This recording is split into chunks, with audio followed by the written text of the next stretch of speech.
नमस्कार बच्चों, आप सभी को मेरी तरफ से सबसे पहले तो नई क्लास की बहुत बहुत बधाई। सभी बच्चे जिन्होंने साइंस ली है, बहुत अच्छा डिसीजन आपने लिया है। इन फ्यूचर आपको बहुत काम आने वाला है, क्योंकि मोस्टली जो कंपटीशन टेस्ट आजकल हो रहे हैं, आप कोई भी उठा के देखो, किसी में भी बहुत ज़्यादा पार्ट जो है वो साइंस और मैथ का जो है वो वेट डाल रहे हैं। साइंस और मैथ ऐसी चीज़ें हैं जो आपको क्या है बाद में हम कवर नहीं कर पाते हैं। तो थोड़ा सा जिन बच्चों ने लिया है, एक बार हमें थोड़ी मेहनत तो करनी पड़ेगी, क्योंकि इतना आसान नहीं है।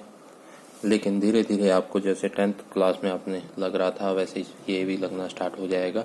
कुछ दिन आपको इंग्लिश वाली जो प्रॉब्लम जो हिंदी मीडियम से स्टूडेंट्स आए हैं उनको आएगी। तो थोड़ी सी पॉजिटिव रह के अच्छी मेहनत करनी है। अभी आपके पास टाइम है, घर बैठे हो, बहुत सारा काम आप कर सकते हो, कहीं आपका टाइम वेस्ट नहीं हो रहा। तो थोड़ा थोड़ा भी अगर आप पढ़ के उस लेवल पे अपने आप को ले आते हो तो बहुत अच्छा हो जाएगा। और माइंड को जहाँ आप सेट करोगे वैसा ही हो जाएगा। अगर इसको आसान चीज़ों में रखोगे तो ये आसान आसान पकड़ता जाएगा, मुश्किल नहीं पकड़ेगा। अगर हम मुश्किल टफ चीज़ें इसको देते हैं, हाँ स्टार्टिंग में हो सकता है ये नहीं गेन करे, लेकिन धीरे धीरे धीरे धीरे उस लेवल पे आ जाएगा अगर आप लगे रहोगे तो चलो स्टार्ट करते हैं। फिजिक्स में +1 की जो फिजिक्स है 10 यूनिट है आपकी। फर्स्ट यूनिट जो है वो है फिजिकल वर्ड एंड मेजरमेंट। ये आज हम स्टार्ट करते हैं।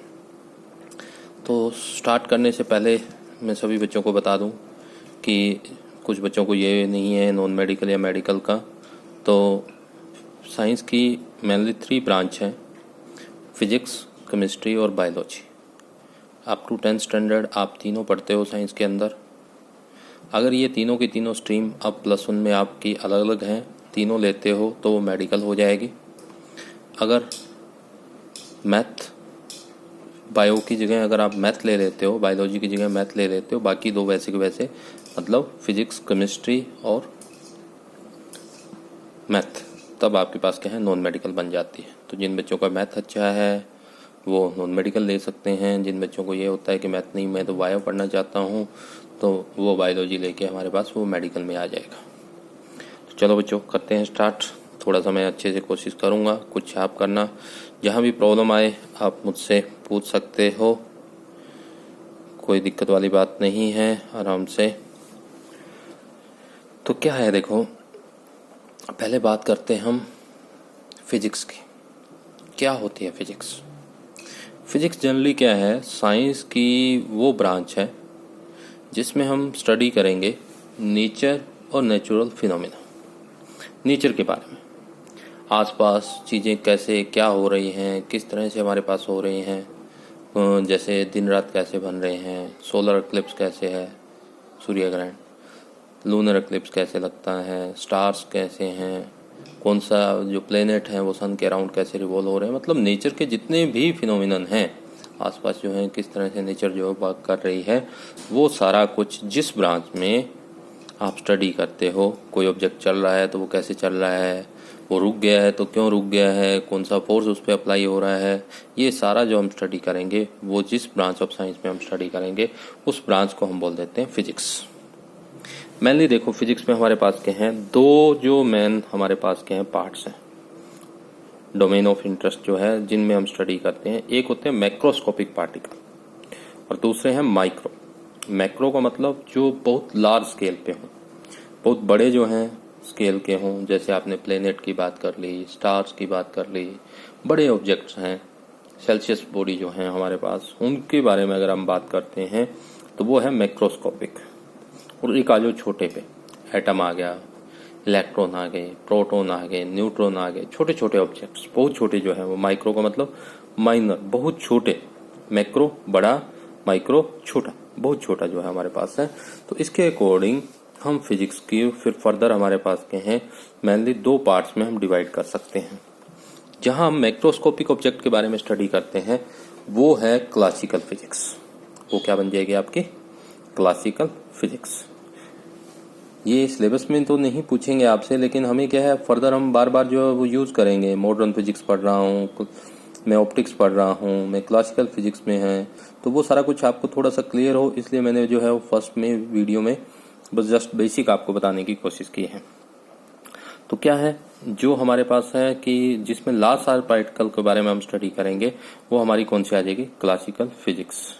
ये थी 1900 से पहले पहले, ईयर ऑफ 1900 से पहले पहले, 1900 से पहले पहले जो भी फिजिक्स थी डेवलप हुई थी, वो सारी की सारी फिजिक्स जो है वो क्या थी, क्लासिकल फिजिक्स थी।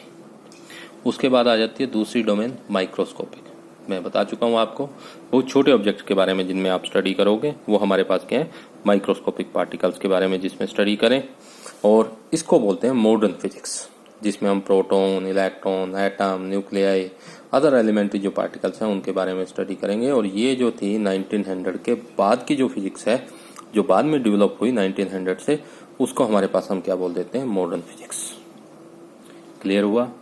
क्लासिकल थी 1900 से पहले पहले की, इसमें हम मैक्रोस्कोपिक पार्टिकल के बारे में पढ़ेंगे। जो मॉडर्न फिजिक्स आई वो हमारे पास क्या थी, 1900 के बाद की फिजिक्स है, इसमें हम माइक्रोस्कोपिक पार्टिकल के बारे में पढ़ेंगे। सभी बच्चों को क्लियर हो गया होगा what is macro, what is micro. फिर आ जाता है कि क्लासिकल फिजिक्स के पार्ट्स क्या क्या है। क्लासिकल फिजिक्स को देखो, फिर हम फर्दर जो है 4 पार्ट्स में डिवाइड कर सकते हैं, mechanics, thermodynamics, electrodynamics, optics. Mechanics क्या हो गया, देखो क्या कहता है कि deal with the study of general system of particle, rigid body, deform body, liquid. जो सिस्टम ऑफ पार्टिकल हैं, बहुत सारे पार्टिकल्स ले लिए, उनका सिस्टम बना लिया। रिजिड बॉडी हैं जिनकी शेप को हम चेंज नहीं कर सकते, फोर्स लगाने पे उनकी शेप पे, बहुत कठोर जो बॉडी होती हैं। कुछ ऐसी बॉडी हैं जिनकी शेप को चेंज किया जाए तो वो डिफॉर्मेबल होगी। लिक्विड्स के बारे में, जैसे आपने क्या किया, रॉकेट propulsion है, रॉकेट जो है वो कैसे वर्क करता है, उसमें फ्यूल के बर्निंग से कैसे वो चल पाता है। Propagation of water wave, water wave जो है वो वाटर के ऊपर जो वेव्स हैं, आपने एक स्टोन जो है वो थ्रो किया, वाटर के अंदर वेव जो प्रोड्यूस हुई डिफरेंट, और अनदर हमारे पास क्या है, साउंड वेव्स आ गई। ये सारा कुछ जिस ब्रांच में आप स्टडी करोगे वो हमारे पास क्या हो जाएगी, मैकेनिक्स। तो मैकेनिक्स जनरली किससे डील कर रही है, मैकेनिक्स हमारे पास क्या है, जनरली जो है वो किससे डील कर रहा है, study of general system of particle, rigid body और डिफॉर्म बॉडी जो है उनसे वो जो है वो डील कर रहा है। लिक्विड्स, इनके बारे में जो है स्टडी करते हैं। अब आ गया थर्मोडायनेमिक्स। थर्मोडायनेमिक्स क्या है, नाम से पता चल रहा है, देखो थर्मो, थर्मल, थर्मल से एनर्जी, कौन सी एनर्जी, हीट एनर्जी। तो हीट के बारे में जो है गैसियस सिस्टम्स ले लेते हैं, इसमें हम डिफरेंट गैसियस सिस्टम है, बॉयल्स लॉ, चार्ल्स लॉ, ये सारा कुछ हमारे पास क्या है, law, thermodynamic first law, thermodynamic second law, ये आपको कुछ लॉ जो है वो हमारे पास क्या पढ़ोगे। तो जैसे लोअर क्लासेस में आपने पढ़ा था कि हीट ट्रांसफर जो है, उसमें ऊर्जा जो है वो कैसे एक बॉडी से दूसरी बॉडी को जाती है, तो वो सारा कुछ जो है वो किस में पढ़ोगे, थर्मोडायनेमिक्स में। इंजन कैसे बने, हीट इंजन कैसे बनता है, क्या एफिशिएंसी होती है। इसी तरह से घरों में जो रेफ्रिजरेटर हम यूज़ करते हैं वो कैसे वर्क करता है। ये सारा जो जिस ब्रांच में आप स्टडी करोगे वो हमारे पास क्या आ जाएगी, थर्मोडायनेमिक्स। फिर नेक्स्ट आ जाता है इलेक्ट्रोडायनेमिक्स। देखो नाम से क्लियर है, इलेक्ट्रो, इलेक्ट्रिसिटी से रिलेटेड, डायनेमिक्स, इसमें इलेक्ट्रिक और मैग्नेटिक दोनों फिनोमिना के बारे में हम स्टडी करेंगे। चार्ज पार्टिकल हैं वो कब इलेक्ट्रिक फील्ड प्रोड्यूस करता है, कब करंट जो है वो बनाएगा, मैग्नेटिक फील्ड जो किस तरह से प्रोड्यूस होगा, मैग्नेटिक फील्ड्स के जो डिफरेंट लॉ हैं वो हमारे पास के हम स्टडी करेंगे। जैसे कुछ लॉ हैं जो आप फर्दर पढ़ोगे, कूलम्स लॉ, ऑस्टेड है, एम्पियर है, फैराडे लॉ है। ये आप जिस ब्रांच में स्टडी करते हो उसको हम क्या बोल देते हैं, इलेक्ट्रोडायनेमिक्स। फिर है ऑप्टिक्स। ऑप्टिक्स रिलेटेड है लाइट से, लाइट एनर्जी से। लोअर क्लासेज में आपने प्रकाश का परावर्तन, अपवर्तन, दर्पण से प्रतिबिंब कैसे बनते हैं, ये सारा कुछ जो पढ़ा था। टेलीस्कोप जो है दूरदर्शी वो कैसे काम करती है, माइक्रोस्कोप जो है वो किस तरह से काम करती है, ये जो था वो हमारे पास केस में स्टडी करेंगे हम ऑप्टिक्स में। ये मेनली 4 ब्रांच थी किसकी, क्लासिकल मैकेनिक्स की। और क्लासिकल मैकेनिक्स क्या थी, जो हमारे पास के 1900 से पहले पहले की जो थी वो थी क्लासिकल मैकेनिक्स। अब आ जाते हैं मॉडर्न पे। मॉडर्न में आएंगे, आपको पता ही है किसके बारे में स्टडी करेंगे हम, माइक्रोस्कोपिक, बहुत छोटे पार्टिकल्स के बारे में जिस ब्रांच में स्टडी करते हैं उसको मॉडर्न बोलते हैं। मॉडर्न की फर्दर है एटॉमिक फिजिक्स, एटम से रिलेटेड जो सारा कुछ, एटम में कौन कौन सी रेडिएशन कैसे एमिट्स होती हैं, किस तरह से हमारे पास क्या कि वो प्रोड्यूस करता है, वो आ गया। फिर है दूसरा है न्यूक्लियर फिजिक्स। न्यूक्लियस में, नाभिक के चारों ओर रहेंगे बस। इसमें क्या क्या उसकी प्रॉपर्टी हैं, कैसी रेडिएशन एमिट्स होती हैं, नाभिक को कैसे तोड़ा जा सकता है, न्यूक्लियस को कैसे डिसइंटीग्रेट कर सकते हैं, ये सारा कुछ जो है वो हमारे पास हम बात करेंगे न्यूक्लियर फिजिक्स में। फिर है क्वांटम फिजिक्स। क्वांटम देखो हमारे पास क्या है कि स्पेशल टाइप की है, जिसमें हम मॉलिक्यूल्स, एटम और जो न्यूक्लियर पार्टिकल हैं उनके बिहेवियर को हम स्टडी करेंगे। बहुत छोटे तौर पे हमारे पास क्या है कि इसको जो स्टडी किया जाता है क्वांटम फिजिक्स में। हम छोटी छोटी बातों के बारे में, जो बहुत सूक्ष्म पार्टिकल्स के बारे में, कैसे वो मूव करते हैं, इलेक्ट्रॉन्स की वेलोसिटी कैसे होगी, कोई एटम जो है वो हमारे पास क्या है किस तरह से हो सकता है, ये सारा कुछ जो हम स्टडी करेंगे वो किस में है, क्वांटम फिजिक्स में। फिर है थ्योरी ऑफ रिलेटिविटी। आइंस्टीन ने हमारे पास क्या डेवलप की थी। ये जो हाई एनर्जी पार्टिकल हैं, जिनकी एनर्जी बहुत ज़्यादा होती हैं, उन पार्टिकल्स के बारे में जो स्टडी करेंगे वो किस में है, थ्योरी ऑफ रिलेटिविटी में। फिर आता है cosmology and space exploration. Cosmology and space exploration, तो इसमें हम स्टडी करेंगे जो सेल्सियस बॉडी है, बहुत बड़ी जो बॉडी है उसके बारे में जो हम स्टडी करेंगे। प्लैनेट्स हैं, अर्थ है, सन है, इनके बारे में जो हमारे पास के हम स्पेस के बारे में, स्पेस के अंदर क्या क्या है, कौन कौन से प्लैनेट्स हैं, कैसे काम करते हैं, किस तरह से मूव कर पाते हैं, ये सारा जो हमारे पास है हम बात करेंगे किसमें, कॉस्मोलॉजी एंड स्पेस एक्सप्लोरेशन। फिर आता है मीजोस्कोपिक। कौन सी फिजिक्स है, मीजोस्कोपिक फिजिक्स। ये जो है वो जनरली हमारे पास किससे रिलेटेड है कि मटेरियल ऑफ इंटरमीडिएट लेंथ, ना ज़्यादा बड़े ना ज़्यादा छोटे, हमारे पास क्या है, सब डिसिप्लिन्स कंडेंस मैटर, वो जो है कंडेंस्ड हो, जमे हुए जो है, नैनो स्केल, बहुत छोटे साइज के जो है हमारे पास है, वो उनके बारे में हमारे पास क्या हम जिसमें स्टडी करेंगे वो क्या आ जाती है, मीजोस्कोपिक फिजिक्स। तो अगर हम फिजिक्स का एक चार्ट बनाएं तो दो पार्ट्स में हमारे पास क्या है कि इसको हम डिवाइड कर सकते हैं। एक क्लासिकल होगी, दूसरी हमारे पास क्या होगी, मॉडर्न फिजिक्स। 1900 से पहले की फिजिक्स जो थी वो क्लासिकल आ गई, 1900 के बाद की जो फिजिक्स है वो हमारे पास क्या है, मॉडर्न फिजिक्स आ गई। क्लासिकल फिजिक्स को हम चार पार्ट्स में जो है वो डिवाइड कर सकते हैं। कौन कौन से हो गए, मैकेनिक्स, थर्मोडायनेमिक्स, इलेक्ट्रोडायनेमिक्स, ऑप्टिक्स। इनके बारे में मैं इंडिविजुअली आपको बता चुका हूँ क्या कुछ है। इसी तरह से हमारे पास क्या है, atomic physics, nuclear physics, quantum physics, theory of relativity, cosmology and space exploration and mesoscopic physics. ये हमारे पास पार्ट हो गए किसके, मॉडर्न फिजिक्स के। तो ये आप जो हमारे पास के हैं क्लियर हो जाता है कैसे आप किस तरह से बना सकते हो। मॉडर्न के हमने पार्ट कर लिए। अब आगे आता है फंडामेंटल फोर्सेस, जो नेचर में हमारे पास क्या है, डिफरेंट फंडामेंटल फोर्सेस कौन कौन से एग्जिस्ट करते हैं। यहाँ आपका जो सिलेबस है वो हमारे पास क्या स्टार्ट हो जाता है। पीछे से आपको फिजिक्स की डेफिनेशन अच्छे से और इन ब्रांचेस का एक बार आपको क्लियर होना चाहिए कौन कौन सी हैं, ज़्यादा स्ट्रेस नहीं लेना, बस एक आपको एक ओवरव्यू हो। वैसे आगे हम सभी ब्रांचेस का अलग अलग पढ़ेंगे तो वहाँ से आपको क्लियर हो जाएगा। कुछ +1 में स्टडी करोगे और कुछ हमारे पास क्या है +2 में हम स्टडी करेंगे। फंडामेंटल फोर्सेस, पहला फोर्स जो है ग्रेविटेशनल फोर्स है, गुरुत्वाकर्षण बल। किसके बीच में लगता है, दो मासेस के बीच। कोई भी दो बॉडी इस यूनिवर्स में है उनके बीच में एक फोर्स ऑफ अट्रैक्शन जो लगता है उसको आप बोलते हो ग्रेविटेशनल फोर्स। न्यूटन ने इसके लिए लॉ दिया था जिससे फोर्स किसके बराबर हो जाता है, G(m1m2)/r², Newton law of gravitation से। इस फोर्स की प्रॉपर्टी देखो, पहला तो ये अट्रैक्टिव नेचर का होता है, कभी भी अट्रैक्ट करेगा, कभी भी रिपेल नहीं करेगा। दो बॉडी के बीच में अगर ग्रेविटेशनल फोर्स लगता है तो वो सदा ही क्या होगा, अट्रैक्टिव होगा। दूसरा लॉन्ग रेंज है, बहुत लंबी दूरी तक अगर बॉडी के बीच का गैप भी अगर हम बढ़ाते जाएं तो भी ये फोर्स लगता जाएगा। हाँ, वैल्यू कम होती जाएगी लेकिन फोर्स लगेगा, इसलिए इसको लॉन्ग रेंज बोलते हैं। तीसरा, बहुत कमजोर फोर्स है, स्ट्रॉन्ग फोर्स नहीं होता। जैसे हमारे भी आसपास हम बैठे हों, दो बॉडी के बीच में ग्रेविटेशनल फोर्स लगता है लेकिन फील नहीं होता है क्योंकि बहुत कम होता है। फिर कंजर्वेटिव नेचर है, ये आप आगे स्टडी करोगे। Forces conservative and non conservative दो तरह के होते हैं। तो जो हमारे पास के ग्रेविटेशनल फोर्स है वो क्या है, कंजर्वेटिव फोर्स होता है।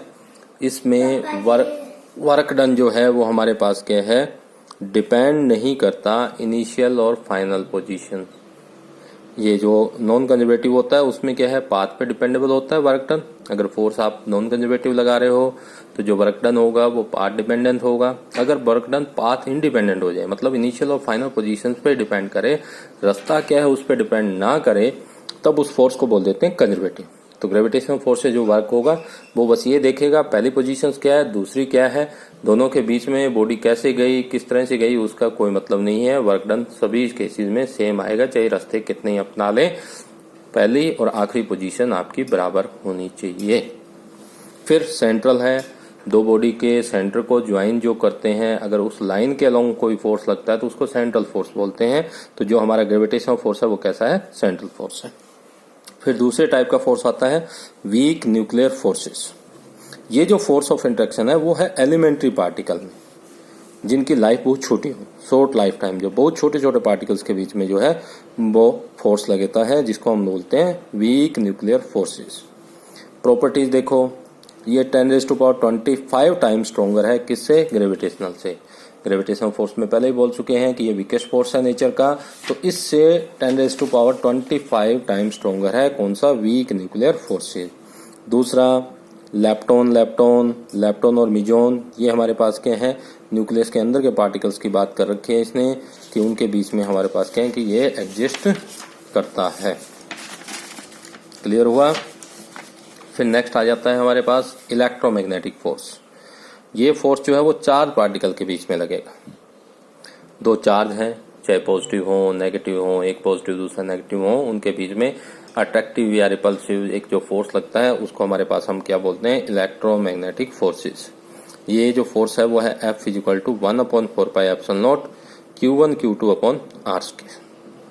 कूलम्स लॉ, कूलम एक साइंटिस्ट है उसने ये लॉ दिया था, तो ये according to Coulomb's law force जो है 1/4πε0 Q1 Q2/r², इसके बराबर होता है।